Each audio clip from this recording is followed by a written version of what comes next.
Hello दोस्तों, आप सभी का आर्यू मानुषी पर स्वागत है। आज सामाजिक के संपूर्ण सिलेबस पर चर्चा करेंगे। आपको एक एक बिंदु, एक एक टॉपिक के बारे में जानकारी होना आवश्यक है। किस टॉपिक से कितने प्रश्न आते हैं, सिलेबस में क्या क्या है, क्या क्या नहीं है, क्या जुड़ा हुआ है, किस पोर्शन को कितना महत्व दिया गया है, इसके बारे में आपको संपूर्ण जानकारी होना आवश्यक है। 7 विषय है, 7 विषयों के बारे में अच्छे से यहाँ पर अध्ययन करेंगे कि आपके सिलेबस में है क्या। पहले बात करेंगे इतिहास की, एक एक विषय को लेंगे। इतिहास की बात करें तो सिलेबस में यहाँ पर देखेंगे इतिहास में है क्या आपके। अगर इतिहास में बात करें तो इतिहास को कुल मिलाकर आपके 3 भागों में बांटा गया है। जैसे आपका है पहले प्राचीन भारत का इतिहास, दूसरा है आपके मध्यकालीन भारत का इतिहास, तीसरा है आधुनिक भारत का इतिहास और लास्ट है आपका विश्व इतिहास, विश्व का इतिहास।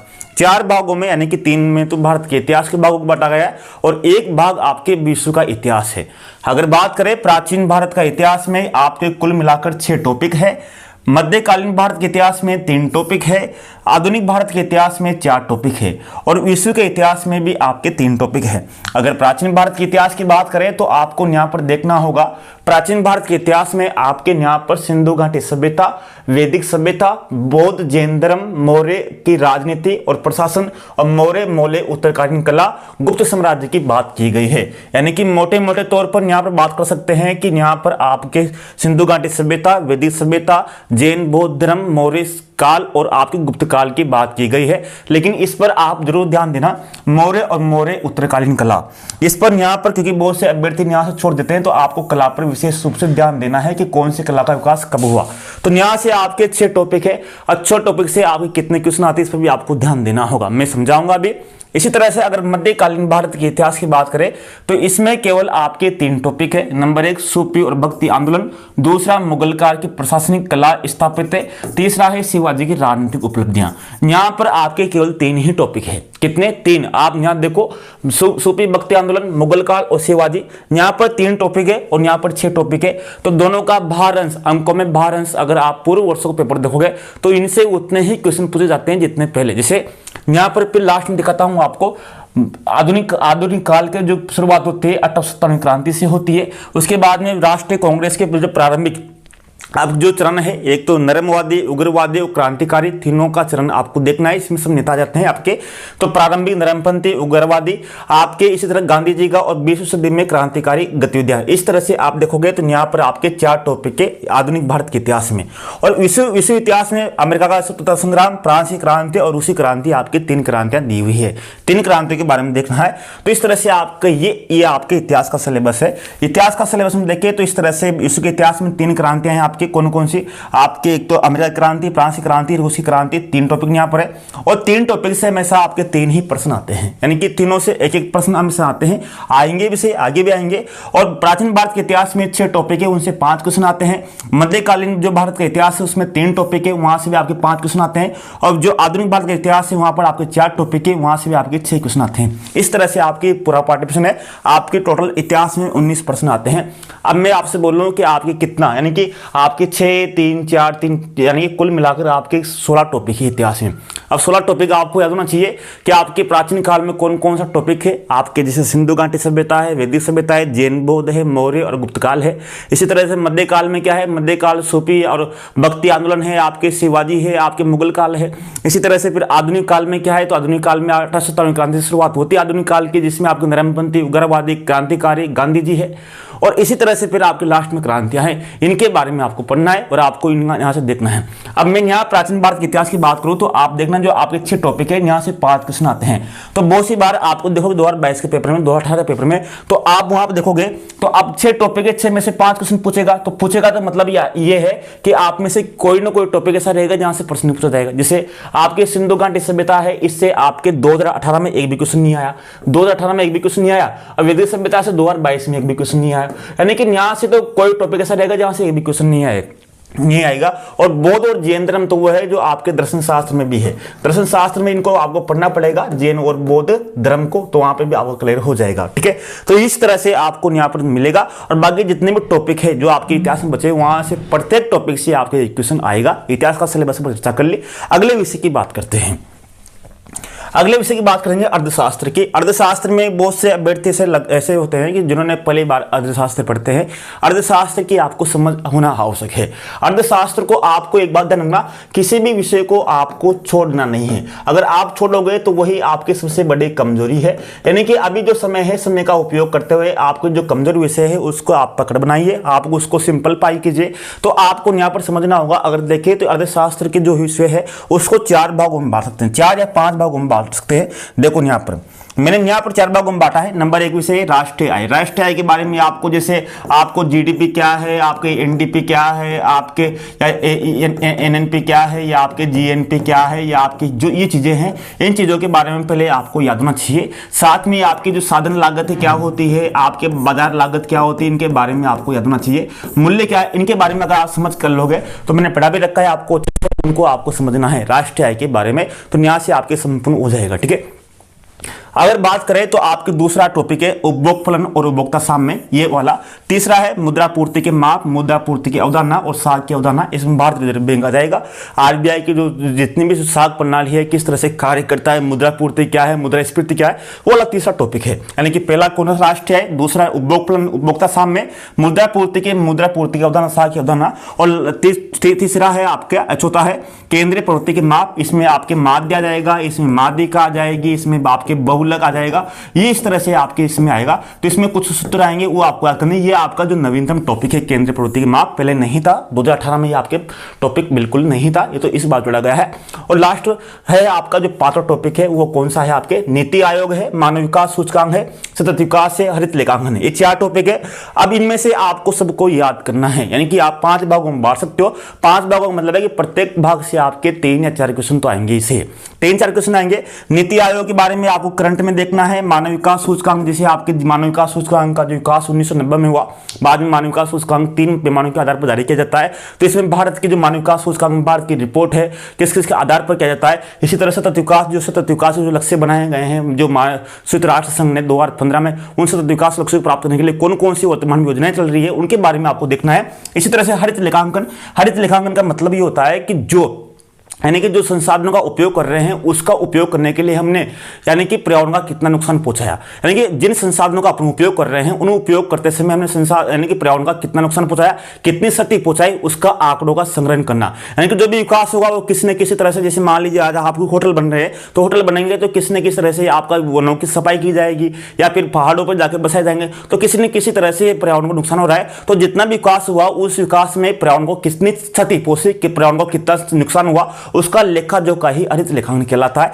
तो ये भी आपके यहाँ पर कि जो 4 टॉपिक है आपके करंट से संबंधित आएंगे, जो वर्तमान में जो आपके करंट से संबंधित आए, इनको मैं आपको करा दूंगा, इनको आपको जोड़ दूंगा, एक बार फिर जोड़ूंगा। तो ये चीजें आपके अर्थशास्त्र में बिल्कुल सिंपल है, एक बार आप समझो, आपको समझ में आ जाएगा। लेकिन अर्थशास्त्र की बात यह है कि आपको बार बार रिवीजन करना पड़ेगा, इस बात को आपको ध्यान देना है। अर्थशास्त्र में जो जितने भी टॉपिक है, इन टॉपिकों में क्या होगा, आपको बार बार आपको रिवीजन करना पड़ेगा। बार बार आप रिवीजन करोगे तभी आपको ध्यान रहेगा। आज पढ़ोगे 2 दिन बाद में आप सब भूल जाओगे। कोई भी स्टूडेंट हुआ XYZ सभी इसमें, ठीक है।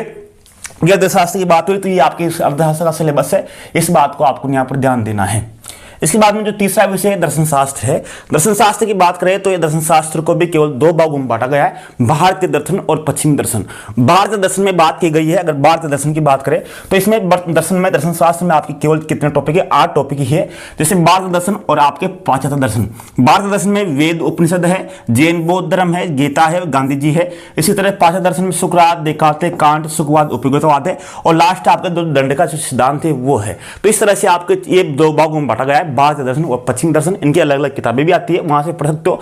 लेकिन जैसे आपके बीए फर्स्ट ईयर में, बीए सेकंड ईयर में इनकी किताबें चलती है, तो वहां से भी आप इनको कंप्लीट, अगर आप विस्तार से ही पढ़ना चाहते हो तो वहां से आप कंप्लीट कर सकते हो। बाकी विस्तार से हमने दोबारा वीडियो भी डाल देंगे आपके ऐप पर, तो आप वहां पर दोबारा इनको आप क्लियर भी कर सकते हो। तो इस तरह से सुकरात, देकार्ते, कांट, सुखवाद, उपयोगितावाद, इनके सिद्धांत क्या है, इनका कथन क्या है, इनमें किन में विश्वास रखते हैं। तो इनके बाद से बात करें, आपके सुकरात और देकार्ते हैं, ये आपके दोनों क्या है, बुद्धिवादी है, दोनों क्या है, ये बुद्धिवादी है। इसी तरह कांट कांट क्या है, मध्य मार्गी है। और जो तो आपके ये वाला सुखवाद उपयोगितावादी वाले हैं, ये अनुभववादी है। कौन से? ये अनुभववादी है। अनुभववादी को क्या बोलते हैं? इनको अनुभववादी को इंद्रिय पक्ष बोलते हैं। इंद्रिय पक्ष आएंगे इस तरह से, यानी कि बुद्धिवाद और अनुभववादियों के दोनों के बीच का जो मार्ग अपनाया, किसने अपनाया था? कांट ने अपनाया था। दोनों का उसका समीक्षात्मक, दोनों को समीक्षा करने के बाद में कांट ने ही दर्शन दिया था।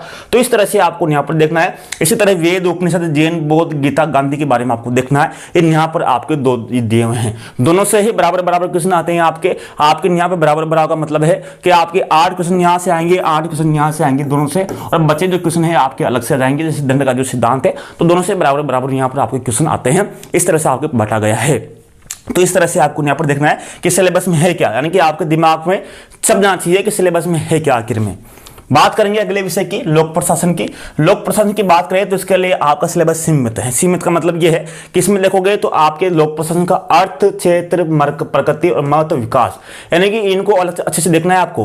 अर्थ क्या है, क्षेत्र क्या है, प्रकृति क्या है, महत्व क्या है, विचारधारा है, सिद्धांत क्या है, मानव विकास सिद्धांत है, आपके वैज्ञानिक सिद्धांत है, नौकरशाही सिद्धांत, ये सिद्धांतों के बारे में आपको देखना है। क्योंकि यहाँ से ही इन दो टॉपिकों से ही आपके 6 से 7 क्वेश्चन आपको यहाँ से 2 पार्टों से आ जाएंगे। तो दोनों को अच्छे से समझोगे। इन दोनों को समझने के लिए आप 11वीं और 12वीं की जो बुक है लोक प्रशासन की, उसका अध्ययन कर सकते हो। उसको लिए हमने आपको ऐप में डाल रखा है, ऐप में आपको मिल जाएगी, वहां पर भी उसको पढ़ सकते हो। बाकी विस्तार से हमने इसको बढ़ाई रखा है। इसी तरह से आपको जो व्यवहार पढ़ना है, व्यवहार आपके साइकोलॉजी में चलता है, निर्णय चलता है आपके नेतृत्व, संचार, अभिप्रेरणा, निर्णय, नेतृत्व के बारे में आपको पढ़ना है। सिद्धांत कौन से, संचार के सिद्धांत कौन से, सिद्धांतों के बारे में आपको अधिकांश पूछा जाएगा। जैसे मैकग्रेगर का सिद्धांत कौन सा है, हर्ट्जबर्ग का सिद्धांत कौन सा है, या फिर आपके आवश्यकता पदक्रम का सिद्धांत कौन सा है। सिद्धांतों को आपको अच्छे से याद करना है। बाकी वही है आपके प्रथम निर्देश प्रशासन सुधार आयोग, लोकपाल, लोकायुक्त और सूचना का अधिकार अधिनियम। तो इसमें आपको इतना ही देखना है। इस चीजों में आपको ध्यान देना है कि आपको यहाँ पर सिद्धांतों को अच्छे से याद करना है, और इनके बारे में आपको 3 टॉपिकों के बारे में,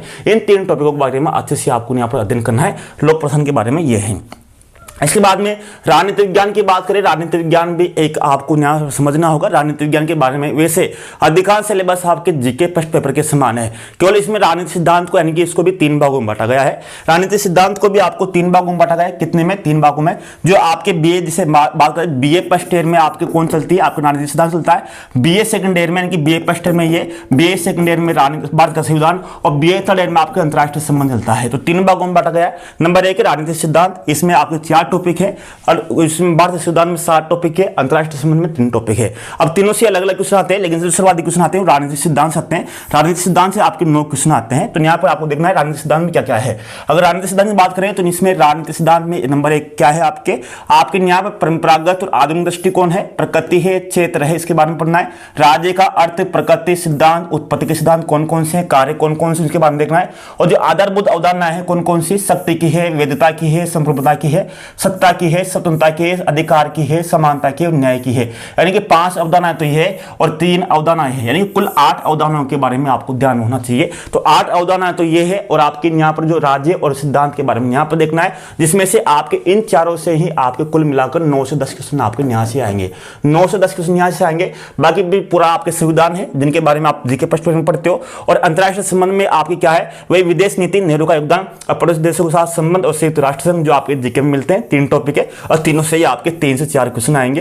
रुका वही सेम का सेम है। तो आपको यहाँ पे संविधान के बारे में आपको ध्यान देना है कि यहाँ पर थोड़ा अलग से ही क्वेश्चन पूछे जाएंगे, संविधान से थोड़ा विश्लेषण वाले क्वेश्चन पूछे जाएंगे। तो आपको यहाँ पर इनको क्लियर करना है। मैंने क्लियर भी करवाया है आपको, संपूर्ण आपको इसको सिलेबस करवा दिया है। आपके संविधान के बारे में, संयुक्त राष्ट्र संघ के बारे में, इनके बारे में आपको यहाँ पर देखना है। ठीक है।